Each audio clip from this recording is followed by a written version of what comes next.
Carta de Tiago, capítulo 1, saudação. Eu, Tiago, servo de Deus e do Senhor Jesus Cristo, envio saudações a todo o povo de Deus, espalhado pelo mundo inteiro. Fé e sabedoria.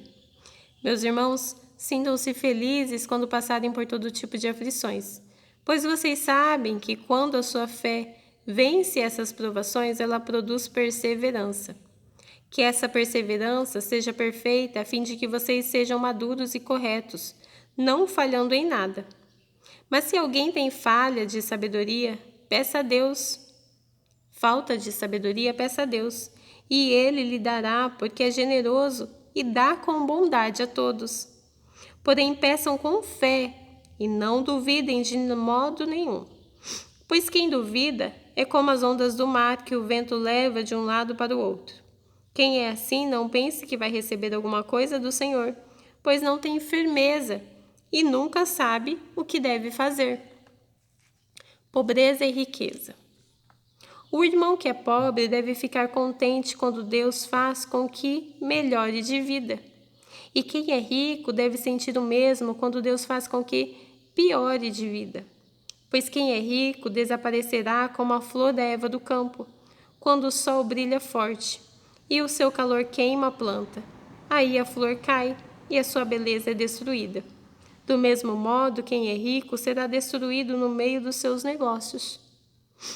Provas e tentações. Feliz é aquele que nas aflições continua fiel, porque depois de sair aprovado dessas aflições, receberá como prêmio a vida que Deus promete aos que amam.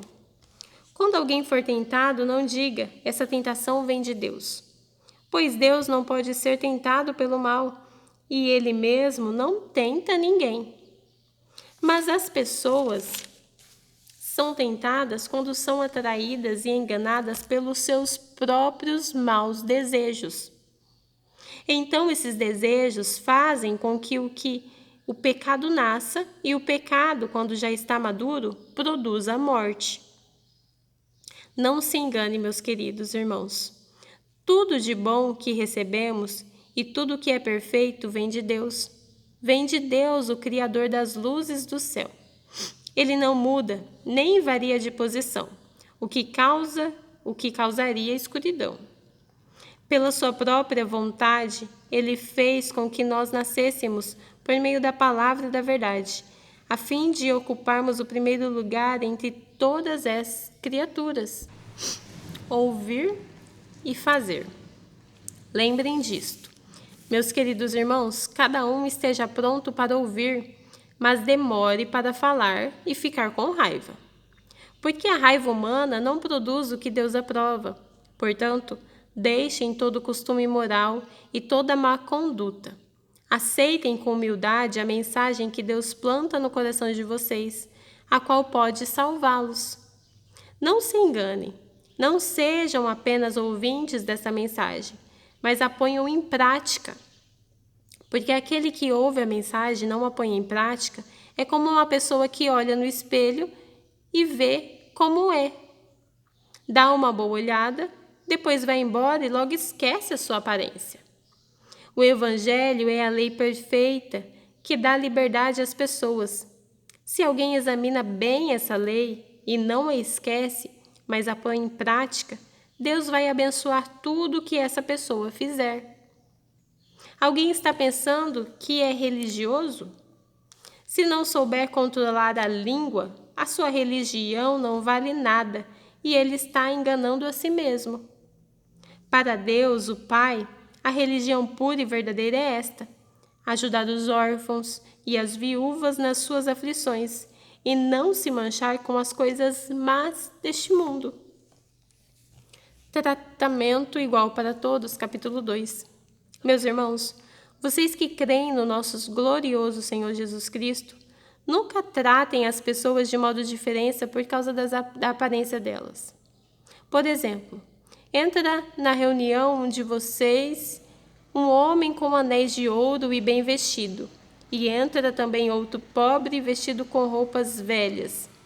Digamos que vocês tratem melhor o que está bem vestido e dizem: este é o melhor lugar, sente-se aqui. mas dizem ao pobre: fique de pé ou sente-se aí no chão perto dos meus pés. Neste caso, vocês estão fazendo diferença entre vocês mesmos e estão se baseando em maus motivos para julgar o valor dos outros. Escutem, meus queridos irmãos. Deus escolheu os pobres deste mundo para serem ricos na fé e para possuírem o reino que Ele prometeu aos que o amam. No entanto, vocês desprezam os pobres. Por acaso não são os ricos que exploram vocês e os arrastam para serem julgados nos tribunais? São eles que falam mal do bom nome de Deus, que Deus deu a vocês. Se vocês obedecerem à lei do reino, estarão fazendo o que devem, pois nas Escrituras Sagradas está escrito: ame os outros como você ama você mesmo. Mas se vocês tratam as pessoas pela aparência, estão pecando, e a lei os condena como culpados. Porque quem quebra um só mandamento da lei é culpado de quebrar todos. Pois o mesmo que disse: não cometa adultério, também disse: não mate. Mesmo que você não cometa adultério, será culpado de quebrar a lei se matar. Falem e vivam como pessoas que serão julgadas pela lei que nos dá a liberdade. Quando Deus julgar, não terá misericórdia das pessoas que não tiveram misericórdia dos outros. Mas as pessoas que tiveram misericórdia dos outros não serão condenadas no dia do juízo final. Fé e ação.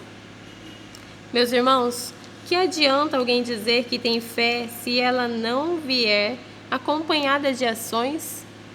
Será que essa fé pode salvá-lo? Por exemplo, pode haver irmãos ou irmãs que precisam de roupas e que não têm nada para comer.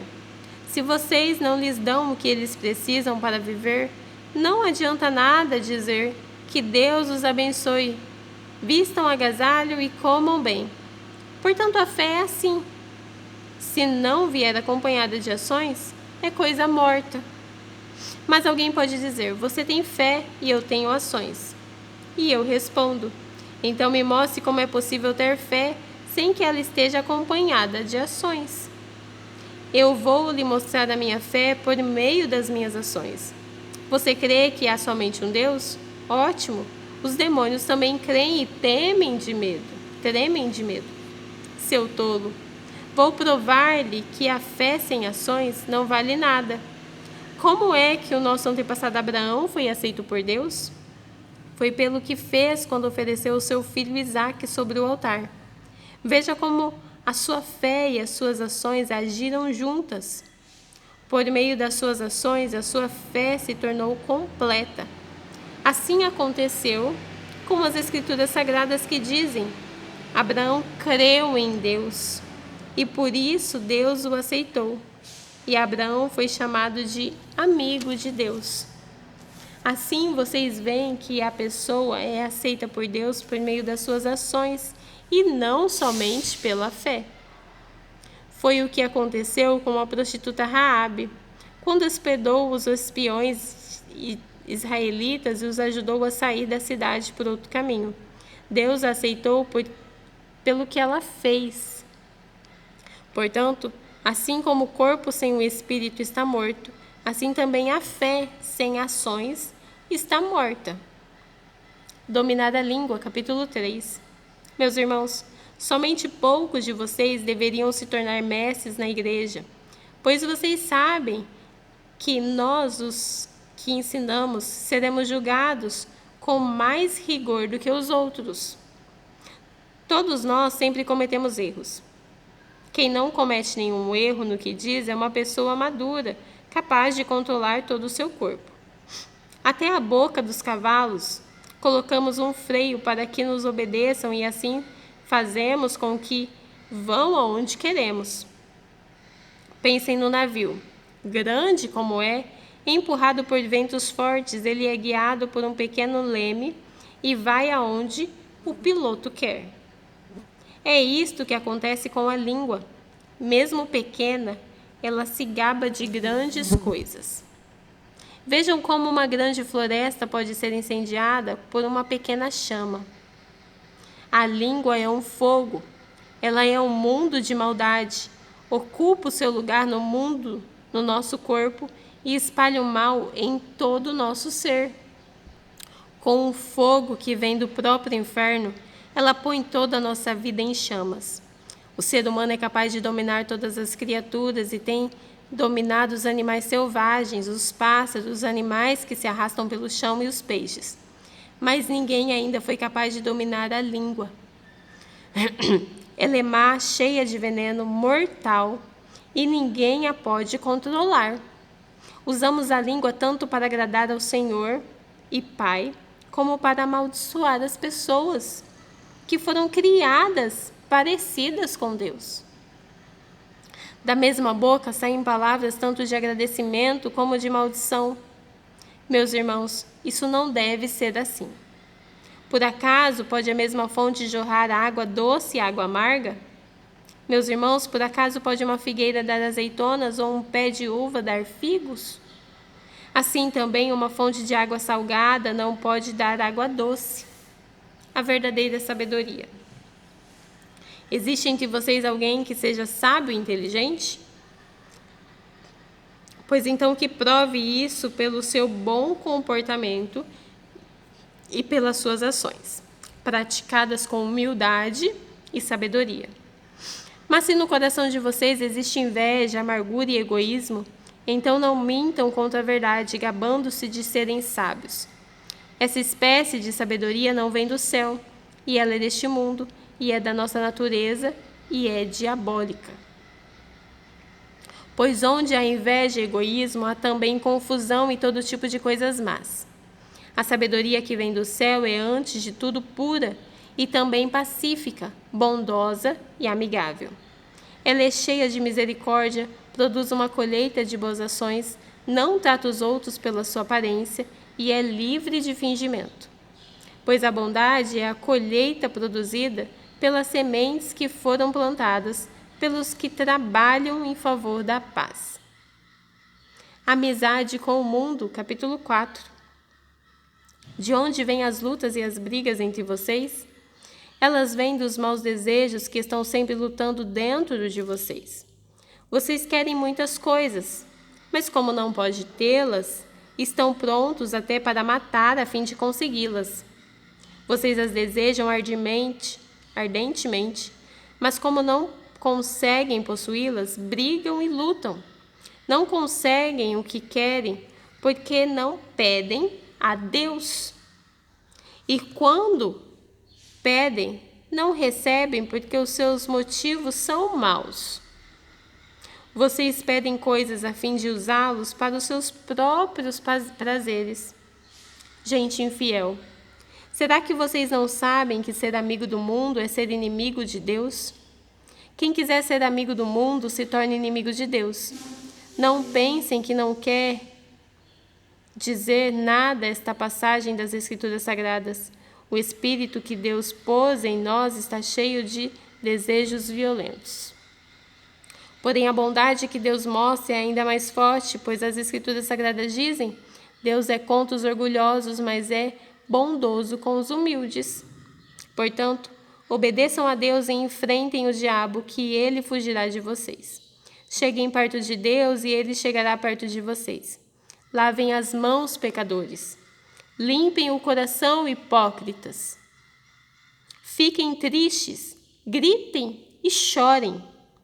Mudem a sua risada em choro e a sua alegria em tristeza. Humilhe-se diante do Senhor e Ele os colocará numa posição de honra. O hábito de julgar os outros. Meus irmãos, não falem mal uns dos outros. Quem fala mal do seu irmão em Cristo ou o julga, está falando mal da lei e julgando-a. Pois se você julga a lei, então já não é uma pessoa que obedece à lei, mas é alguém que a julga. Deus é o único que fez as leis e o único juiz. Só Ele pode salvar ou destruir. Quem você pensa que é para julgar os outros? O futuro a Deus pertence. Agora escutem. Vocês que dizem hoje ou amanhã, Iremos a tal cidade e ali ficaremos 1 ano, fazendo negócios e ganhando muito dinheiro. Vocês não sabem como será a vida amanhã, sua vida amanhã, pois vocês são como uma neblina passageira, que aparece por algum tempo e logo depois desaparece. O que vocês deveriam dizer é isto: se Deus quiser, estaremos vivos e faremos isto ou aquilo. Porém, vocês são orgulhosos e vivem se gabando. Todo esse orgulho é mau. Portanto, comete pecado a pessoa que sabe fazer o mal e não o faz, que sabe fazer o bem e não o faz. Aviso aos ricos. Capítulo 5 e último deste livro. Agora, ricos, escutem, chorem e gritem pelas desgraças que vocês vão sofrer. As suas riquezas estão podres e as suas roupas finas estão comidas pelas traças. O seu ouro e a sua prata estão cobertos de ferrugem, e essa ferrugem será testemunha contra vocês, e como fogo comerá o corpo de vocês. Nestes últimos tempos, vocês têm amontoado riquezas e não têm pago o salário das pessoas que trabalham nos seus campos. Escutem as suas reclamações. Os gritos dos que trabalham nas colheitas têm chegado até os ouvidos de Deus, o Senhor Todo-Poderoso. Vocês têm tido uma vida de luxo, prazeres aqui na terra e estão gordos como gado pronto para o matadouro.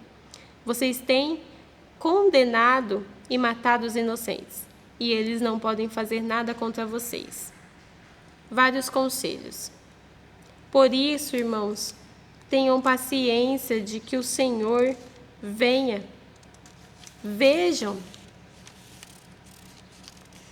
como o lavrador espera com paciência que a sua terra dê colheitas preciosas. Ele espera pacientemente pela chuva do outono e da primavera. Vocês também precisam ter paciência. Não desanimem, pois o Senhor virá logo. Irmãos, não se queixem uns aos outros para não serem julgados por Deus. O juiz está perto, pronto para vir.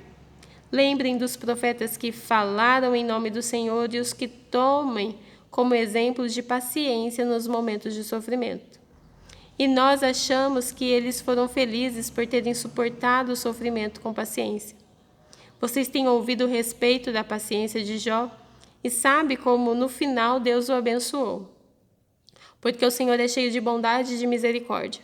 Acima de tudo, meus irmãos, quando vocês prometerem alguma coisa, não jurem pelo céu, nem pela terra, nem por nada mais. Digam somente sim, quando for sim, e não, quando for não, para que Deus não os condene. Se algum de vocês está sofrendo, ore. Se alguém está contente, cante hinos de agradecimento. Se algum de vocês estiver doente, que chame os presbíteros da igreja para que façam oração e o ponham azeite na cabeça dessa pessoa em nome do Senhor. Essa oração feita com fé salvará a pessoa doente. O Senhor lhe dará saúde e perdoará os pecados que estiver cometido. Portanto, confessem os seus pecados uns aos outros e façam oração uns pelos outros, para que vocês sejam curados. A oração de uma pessoa obediente a Deus tem muito poder. O profeta Elias era um ser humano como nós. Ele orou com fervor para que não chovesse, e durante 3 anos e meio não choveu sobre a terra. Depois orou outra vez, e então choveu, e a terra deu a sua colheita. Meus irmãos, se algum de vocês se desviar da verdade, e o outro o fizer voltar para o bom caminho, lembre disto: quem fizer um pecador voltar do seu mau caminho salvará da morte esse pecador, e fará com que muitos pecados sejam perdoados. Terminamos.